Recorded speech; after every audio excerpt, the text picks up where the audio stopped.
त्याला पुढील आयुष्यासाठी शुभेच्छा द्याव्यात। सोनू उर्फ भूपती हा आपल्या AK-47 रायफलसह मान्य मुख्यमंत्री सरांसमोर आत्मसमर्पण करीत आहे। हा मागील 40 वर्षांपासून माओवादी संघटनेमध्ये कार्यरत होता।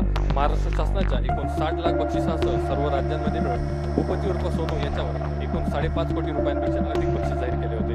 आत्मसमर्पणानंतर पुनर्वसनासाठी केंद्र व राज्य शासनाकडून याला एकूण 25 लाख रुपये बक्षीस मिळणार आहे।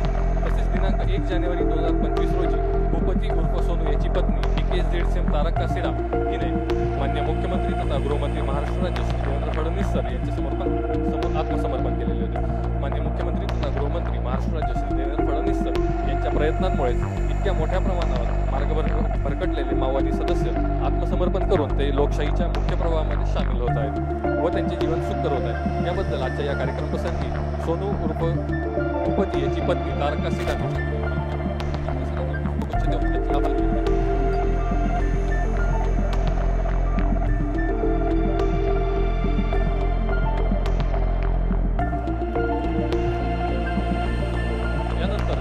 या संपूर्ण आत्मसमर्पणाच्या कार्यक्रमासाठी विशेष परिश्रम घेणारे अधिकारी व अंमलदार यांना मान्य मुख्यमंत्री तथा गृहमंत्री महाराष्ट्र राज्य श्री देवेंद्र फडणवीस सर यांच्याकडून प्रोत्साहनपर बक्षीस देण्यात येणार आहे।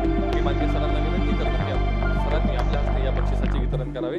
यासाठी मी आमंत्रित करतो पोलीस अधीक्षक गडचिरोली श्री निलोत्पल सर, अपर पोलीस अधीक्षक अभियान श्री रमेश सर, विशेष अभियान पथक प्राणहिताचे प्रभारी अधिकारी